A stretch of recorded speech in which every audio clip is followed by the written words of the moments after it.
perlas del libro de Daniel. Existen 4 enfoques para la interpretación profética. Los preteristas consideran que las profecías bíblicas ya están cumplidas. Los futuristas mencionan que las profecías se van a cumplir en el futuro, en algún momento establecido. Y los idealistas consideran que no hay una referencia de tiempo, se puede aplicar las profecías en cualquier momento. Y por otro lado, los historicistas que consideran que las profecías bíblicas para su cumplimiento siguen una secuencia histórica. Los 4 dicen basar su enfoque en lo que dice la Biblia. ¿A quién le creemos? ¿A los historicistas? ¿A los preteristas? ¿A los futuristas? ¿A los idealistas? ¿A quién le creemos? Buen día. Damos gracias a nuestro Dios que nos permite meditar en las perlas del capítulo 8 del libro de Daniel. Te damos gracias, Padre, porque nos permites abrir tu palabra en el capítulo 8 del libro de Daniel. Ayúdanos, Señor, a entender tu palabra. Ayúdanos a comprender este mensaje. Sobre todo a encontrar las perlas que puedan enriquecer nuestra relación contigo. En el nombre de Jesús te lo pedimos. Amén.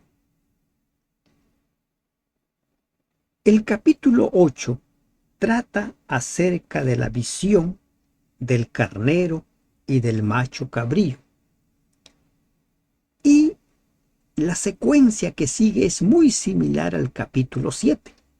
Daniel describe la profecía y ahora Daniel no pregunta como en el capítulo 7 para saber qué significa.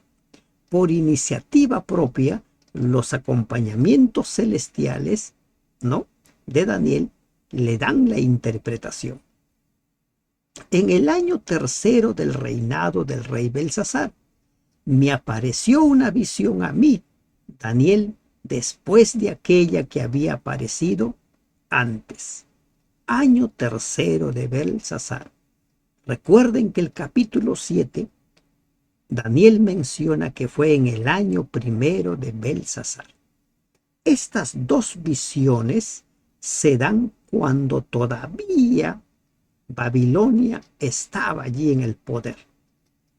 Pero aquí en el capítulo 8, en esta profecía, ya no aparece Babilonia. Ya no aparece mencionado. Porque entre los animales que ve en visión Daniel figuran un carnero y un macho cabrío. Vi en visión y cuando la vi, yo estaba en Susa, que es la capital del reino en la provincia de Elam. Vi pues en visión estando junto al río. Es interesante leer aquí. Dice, yo estaba. ¿Dónde estaba? En Susa, que es la capital del reino. Usted se habrá dado cuenta que cuando se refieren a Babilonia, el lugar donde estaban allí Daniel, dice que es la provincia de Babilonia. El reino era extenso. La capital, dice Daniel, que era Susa. Y allí, en ese lugar, Dios se le presenta una vez más a Daniel para darle otra visión profética relacionado con el tiempo del fin. Alguno puede preguntarse, si ya Dios reveló la historia de cómo va a ser el fin en la imagen de metales por medio del sueño revelado a Nabucodonosor, ¿por qué hace otra revelación en el capítulo 7 y ahora otra revelación en el capítulo 8? Si usted se va dando cuenta, la revelación de Dios es progresiva. En el capítulo 2 se hace una revelación pero como si fuera a grandes rasgos, pinceladas.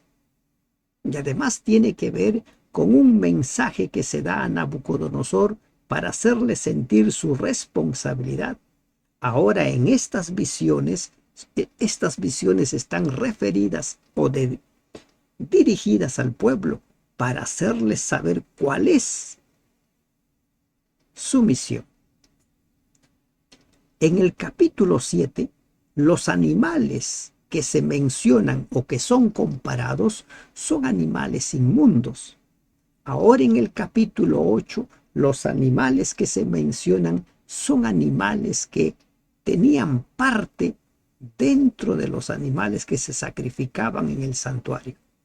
Alcé los ojos y miré, y he aquí un carnero que estaba delante del río, y tenía 2 cuernos, y aunque los cuernos eran altos, no uno era más alto que el otro, y el más alto creció después. Ahora preste atención al siguiente detalle. No dice he aquí como un carnero, dice un carnero. Luego el ángel le va a revelar qué significa el carnero. Así es que vamos avanzando, ¿de acuerdo? Quizás usted ya está queriendo saber y por qué un cuerno más alto que el otro, ¿verdad? Y hay explicaciones y desde ya le voy mencionando. Junto al video que se va compartiendo cada día, también hay el comentario bíblico adventista que usted puede visitar ese archivo y tomarse su tiempo, donde se hace muchos, un trabajo, se ha hecho un trabajo muy amplio en ese comentario bíblico. Hay referencias históricas, hay descubrimientos arqueológicos, hay posiciones que se tratan. Es que usted puede encontrar ahí mucha información, pero aquí vamos a buscar las perlas. Vi que el carnero hería con los cuernos al poniente, al norte y al sur, y que ninguna bestia podía parar delante de él, ni había quien escapase de su poder, y hacía conforme a su voluntad y se engrandecía. Al poniente.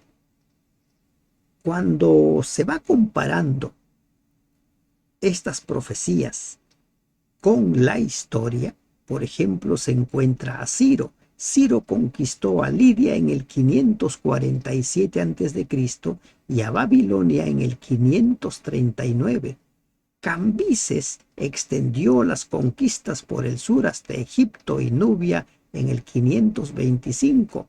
Darío Histaspes fue hacia el norte contra los escitas en el 513. Como hemos mencionado anteriormente, las profecías son corroborados por la historia. ¿Por qué un cuerno más grande que el otro? La historia nos va dando detalles para ello. Pero el intérprete bíblico da lo necesario, no abunda mucho en detalles. Mientras yo consideraba esto, o sea, mientras iba viendo cómo el carnero atacaba para un lado y otro lado, dice, he aquí un macho cabrío venía del lado del poniente sobre la faz de toda la tierra, sin tocar tierra, y aquel macho cabrío tenía un cuerno notable entre sus ojos. Es como que volaba el macho cabrío. ¿Qué significa el macho cabrío? ¿Qué significa ese cuerno prominente? El ángel lo va a revelar versículos más adelante. Y vino hasta el carnero de 2 cuernos que yo había visto en la ribera del río y corrió contra él con la furia de su fuerza. El macho cabrío vence al carnero. El carnero destruía, ¿verdad? Pero ahora viene otro más fuerte que el carnero. Un macho cabrío. Y lo vi que llegó junto al carnero y se levantó contra él y lo hirió y le quebró sus 2 cuernos. Y el carnero, que no tenía fuerzas para pararse delante de él, lo derribó. Por tanto, en tierra y lo pisoteó y no hubo quien librase al carnero de su poder. ¿Recuerdan qué significa cuernos en temas proféticos? Reyes, ¿verdad? Reyes. Las bestias, ¿qué significan? Los imperios. Eso es lo que nos dice el capítulo 7. ¿Y qué nos va a decir el capítulo 8? Sigamos con nuestra lectura. ¿Sí? Y el macho cabrío se engrandeció sobremanera, pero estando en su mayor fuerza, aquel gran cuerno fue quebrado, el cuerno prominente. Y en su lugar salieron otros 4 cuernos notables hacia los 4 vientos del cielo. ¿Se va dando cuenta usted hasta aquí de los 4 enfoques? El historicista, que nos habla acerca del cumplimiento de la profecía a lo largo de la historia. El preterista, que dice que las profecías ya están cumplidas. El futurista, que dice que en el futuro todavía se van a cumplir. O el idealista, que dice que las profecías no tienen tiempo. ¿Se va dando cuenta cuál es el enfoque que utiliza la Biblia? ¿Ya se va dando cuenta de los 4? Y de uno de ellos salió un cuerno pequeño, ¿no?, que creció mucho al sur y al oriente y hacia la tierra gloriosa, y se engrandeció hasta el ejército del cielo, y parte del ejército y de las estrellas echó por tierra y las pisoteó. Retrocede un poco al 8.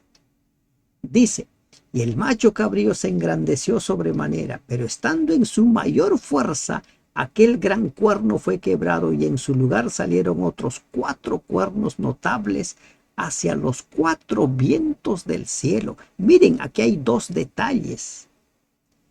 4 cuernos notables hacia los 4 vientos del cielo. Y en el 9 que dice: y de uno de ellos. Hay quienes sostienen que es de uno de los 4 cuernos, de donde sale ese cuerno pequeño. Pero mire la última parte, dice: hacia los 4 vientos del cielo. Y de uno de esos 4 vientos del cielo sale el cuerno pequeño. O sea, no es que forme parte de uno de esos 4 reinos, sino que sale de uno de los 4 vientos. De uno de los 4 vientos. Creció mucho al sur y al oriente y hacia la tierra gloriosa, y se engrandeció hasta el ejército del cielo.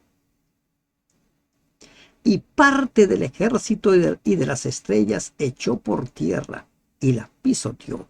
Este cuerno pequeño es muy parecido al cuerno pequeño del capítulo 7. Pero lo interesante es que este cuerno pequeño surge en el periodo del macho cabrío, mientras que el otro cuerno pequeño surge en el periodo de la bestia espantosa. Pero cuando nosotros vamos viendo las características, nos vamos a dar cuenta que son las mismas. ¿Qué hace? Se engrandeció hasta el ejército del cielo, y parte del ejército y de las estrellas echó por tierra y los pisoteó. Son parecidas. ¿Por qué? Porque tanto el cuerno pequeño del capítulo 7 como el cuerno pequeño del capítulo 8 son el mismo. Son el mismo. Aquí ya no se nos habla de la bestia espantosa. Aquí se nos habla directamente del cuerno pequeño, de la obra del cuerno pequeño. ¿Y qué hace este cuerno pequeño? Aún se engrandeció contra el príncipe de los ejércitos, y por él fue quitado el continuo sacrificio, y el lugar de su santuario fue echado por tierra. En Daniel 8:25 vamos a encontrar, habla de que este mismo poder se levanta contra el príncipe de los príncipes. Se hace referencia a Cristo que fue crucificado por la autoridad de Roma. Y por él fue quitado el continuo sacrificio. Por él. ¿Por quién? Por ese cuerno pequeño. El continuo sacrificio. Allí en el santuario se sacrificaba mañana y tarde. ¿Y qué es lo que simboliza el continuo sacrificio? Simboliza la intercesión de Cristo en favor de su pueblo, de sus hijos, en todo momento. No hay feriado, no hay un momento en el cual deje de interceder. Ese continuo sacrificio se ofrecía todos los días de la semana, incluido las fiestas solemnes, las grandes fiestas solemnes. No se dejaba de ofrecer. Aparte de los animales que se ofrecían, por ejemplo, en la Pascua, se ofrecía el continuo. Se ofrecía, por ejemplo, en el día mismo de expiación, se ofrecía el continuo. No se dejaba de lado el continuo. ¿Qué más nos sigue diciendo? Y a causa de la prevaricación le fue entregado el ejército junto con el continuo sacrificio y echó por tierra la verdad e hizo cuanto quiso y prosperó. ¿Quién? El cuerno pequeño. Insisto, ya no se nos habla de una bestia espantosa. Es derrotado el macho cabrío. Ahora surge un cuerno pequeño que tiene todas las del cuerno pequeño del capítulo 7. ¿Qué dice? Le fue entregado el ejército junto con el continuo sacrificio.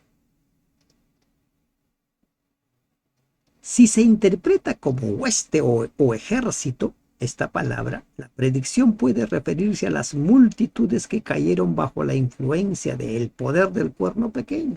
El poder llegaría a ser fuerte, mas no con fuerza propia. Lo vamos a ver versículos más adelante. Fue quitada la verdad. Entonces, miren lo que dice ahora en el 12 o en el 13, ¿verdad? Dice, entonces oí a un santo que hablaba y otro de los santos preguntó a aquel que hablaba, ¿hasta cuándo durará la visión del continuo sacrificio y la prevaricación asoladora, entregando el santuario y el ejército para ser pisoteados? ¿Hasta cuándo va a durar esto? Y la conversación es entre los dos santos, entre los dos seres celestiales. ¿Hasta cuándo? ¿Hasta cuándo el cuerno pequeño va a tener ese poder? Y la respuesta se da en el versículo 14. Y le dijo, hasta 2300 tardes y mañanas, luego el santuario será purificado. Esta es la profecía más larga que se encuentra en la Biblia.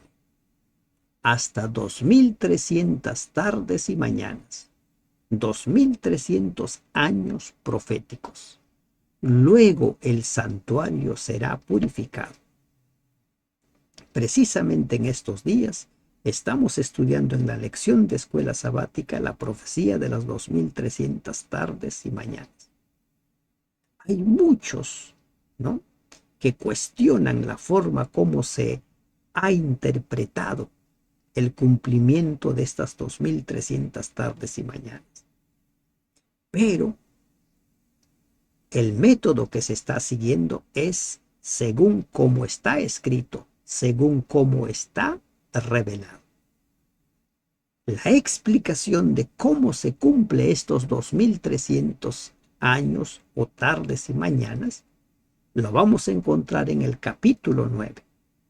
Allí en el capítulo 9, el ángel Gabriel le da detalles a Daniel cómo es que se va a cumplir esta profecía.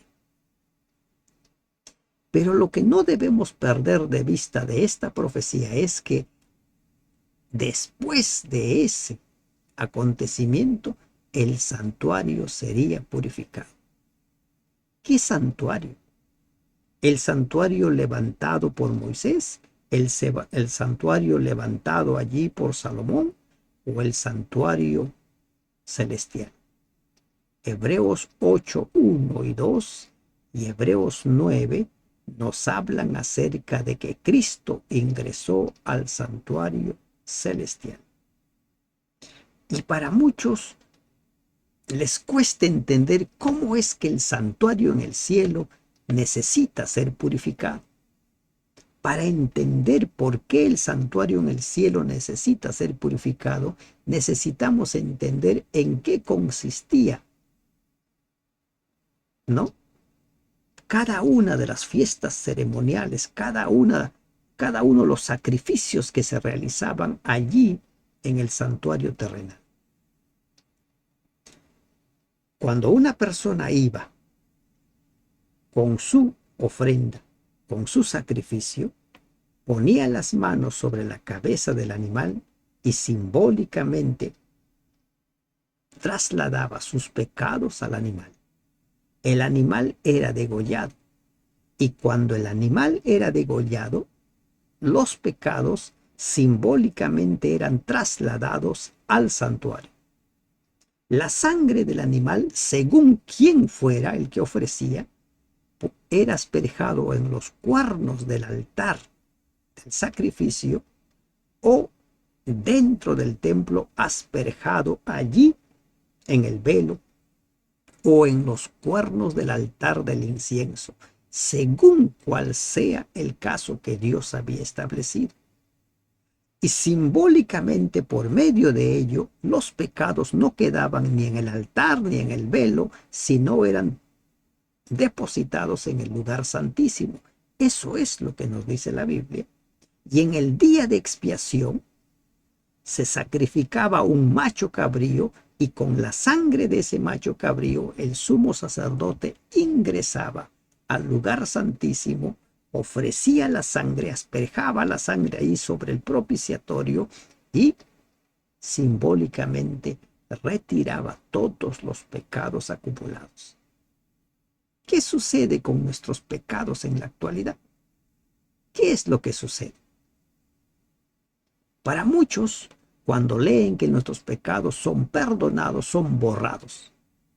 Pero ya hemos visto nosotros que en el día del juicio se abren los libros y cada una de las personas es juzgada por lo que está allí en los libros. O sea que los pecados son registrados.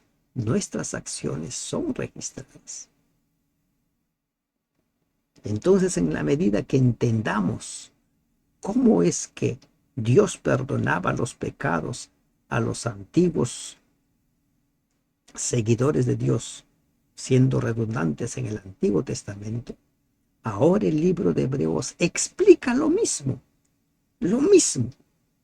da la misma explicación Hebreos 7, 8 y 9, pero con la diferencia de que el sumo sacerdote ya no es un hombre, sino Cristo, con la diferencia de que el santuario ya no es el terrenal, sino el celestial.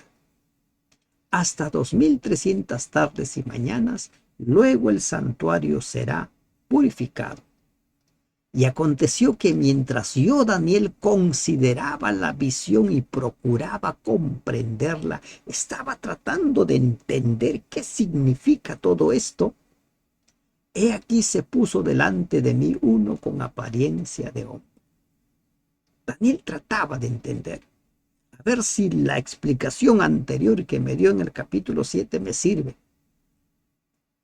Pero aquí ya no eran bestias, aquí eran animales limpios, carnero, macho cabrío, cuernos, un cuerno prominente, un cuerno pequeño.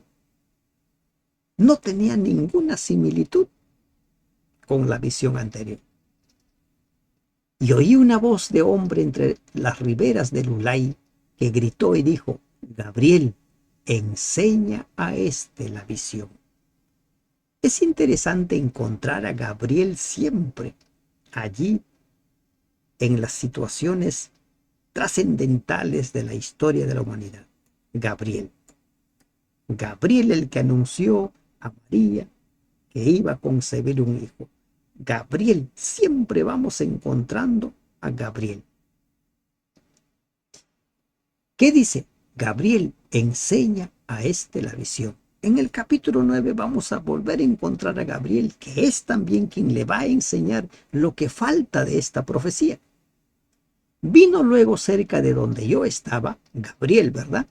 Y con su venida me asombré y me postré sobre mi rostro, pero él me dijo: entiende, hijo de hombre, porque la visión es para el tiempo del fin. Entiende. Entiende. Te voy a explicar, pero entiende. Mientras él hablaba conmigo, caí dormido en tierra sobre mi rostro, y él me tocó y me hizo estar en pie. Como que la visión agotó a Daniel y cayó dormido y fue levantado por Gabriel. Y dijo: he aquí, yo te enseñaré lo que ha de venir al fin de la ira, porque eso es para el tiempo del fin. ¿Ah? Eso es para el tiempo del fin. La visión abarcaba hasta el tiempo del fin, cuando el poder desolador sería destruido, acontecimiento relacionado con la venida de Jesús, segunda de Tesalonicenses 2:8. Cuando se busque una interpretación de los símbolos de esa visión, debe recordarse que los últimos acontecimientos representados en la visión se cumplirán al final de la historia de este mundo. Cualquier exposición que encuentre su completo cumplimiento durante un periodo anterior, como por ejemplo el tiempo de los macabeos, Daniel 8:25, no llena cabalmente las especificaciones indicadas por el ángel y debe considerarse errónea y engañosa. Recuerden que hay cuatro enfoques de interpretación. En cuanto al carnero que viste que tenía 2 cuernos, estos son los reyes de Media y de Persia. Y aquí encontramos cuál es el enfoque que utiliza el ángel Gabriel en relación al cumplimiento de la profecía. Mire, en cuanto al carnero que viste que tenía 2 cuernos, estos son los reyes de Media y de Persia. Media y de Persia. El macho cabrío es el rey de Grecia. ¿Qué enfoque está utilizando? ¿Preterista, futurista, idealista o historicista? Si usted se da cuenta, está utilizando el historicista. La historia, la línea del tiempo. En el capítulo 2, Daniel le dice: tú eres la cabeza, pero después de ti va a venir un reino de plata, luego un reino de bronce y luego un reino de hierro. Historia. Los reinos a lo largo de la historia, reinos del tiempo. El macho cabrío es el rey de Grecia y el cuerno grande que tenía entre sus ojos es el rey primero, el primer rey de ese imperio. ¿Quién fue ese primer rey de ese imperio? Los estudios, ¿no?, históricos nos hablan que ese cuerno notable es símbolo de Alejandro Magno, el primer rey del imperio mundial greco-macedónico que habría de reemplazar al imperio persa. ¿Qué método, qué enfoque utiliza el ángel? El historicista. Por eso no me cansaré de decir, necesitamos seguir la misma línea de interpretación que sigue la Biblia. La Biblia se interpreta a sí misma, no en base a lo que nos parece, en base a lo que nos gusta o no nos gusta. Y en cuanto al cuerno que fue quebrado y sucedieron 4 en su lugar, significa que 4 reinos se levantarán de esa nación, aunque no con la fuerza de él. quién está interpretando? Gabriel. Los cuernos, que son reinos, reyes. La Biblia es quien da el significado. Estos reinos helenísticos surgieron del imperio de Alejandro. El cumplimiento preciso de estos, ¿no?, 4 reinos, vemos que sus 4 generales se repartieron este reino, pero ya no fueron tan fuertes como cuando Alejandro Magno estaba al frente, aunque no con la fuerza de él. Y al fin del reinado de estos, cuando los transgresores lleguen al colmo, se levantará un rey altivo de rostro y entendido en enigmas. ¿De quién está hablando ahora? Del cuerno pequeño.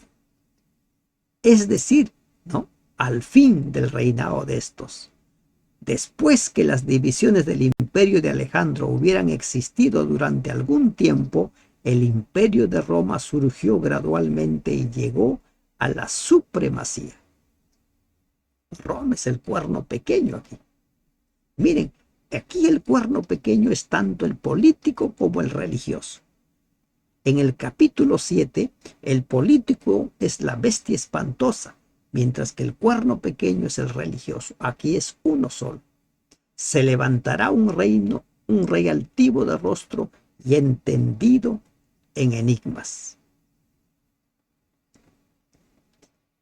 Y su poder se fortalecerá más, no con fuerza propia. Es interesante. En el versículo 12 dice, le fue entregado el ejército. Y aquí, ¿qué dice? No con fuerza propia. Algunos interpretan que esto se refiere a que el papado redujo el poder civil a un estado de subordinación e hizo que la espada secular se esgrimiera para sus propósitos religiosos. Y causará grandes ruinas y prosperará y hará arbitrariamente y destruirá a los fuertes y al pueblo de los santos. Destruirá. El cuerno pequeño es el que persiguió por 1260 años a la iglesia. Hizo lo que le dio la gana. Eliminó la Biblia del alcance del pueblo, interpretó la Biblia como le pareció, como dice el capítulo 7, pensó en cambiar los tiempos y la ley, pero luego al final será juzgado y será derrotado.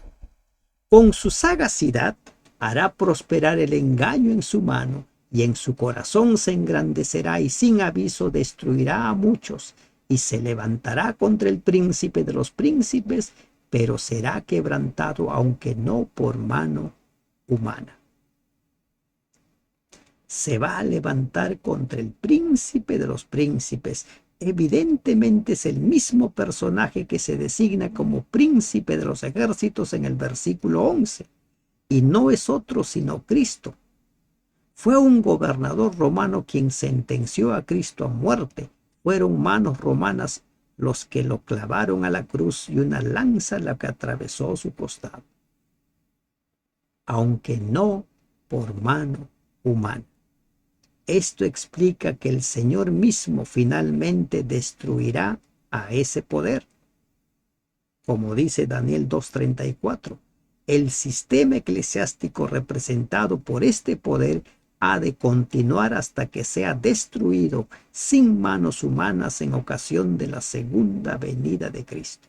Es Dios, es la roca, la que lo va a destruir completamente. La visión de las tardes y mañanas que se ha referido es verdadera, y tú guarda la visión porque es para muchos días. Miren, hasta aquí lo del carnero, lo del macho cabrío, el cuerno prominente, los cuernos, el cuerno pequeño, todo ha sido explicado, ¿verdad? Todo ha sido explicado. Pero el ángel no hace referencia a la visión de los 2300 días, sino sencillamente hace resaltar su veracidad. La visión de las tardes y mañanas que se ha referido es verdadera. Y tú guarda la visión porque es para muchos días. Guárdalo. Podemos comparar esta indicación con la registrada en el 12.4, que también lo vamos a estudiar. El cumplimiento de los diversos detalles de la visión de este capítulo se extendería hasta el lejano futuro. Es para muchos días. Y yo, Daniel, quedé quebrantado y estuve enfermo algunos días, y cuando convalecí atendí los negocios del rey, pero estaba espantado a causa de la visión y no la entendí. ¿Qué cosa no entendía? Lo de las tardes y mañanas. 2300. Y miren, trata de ponerte en el lugar de Daniel. Y eso lo vamos a ver en el capítulo 9. En la mente de Daniel estaba el retorno a Jerusalén. La profecía de los 70 años dado por Jeremías estaba por cumplirse. Y ahora surge una profecía de las 2300 tardes y mañanas, y luego el santuario será purificado.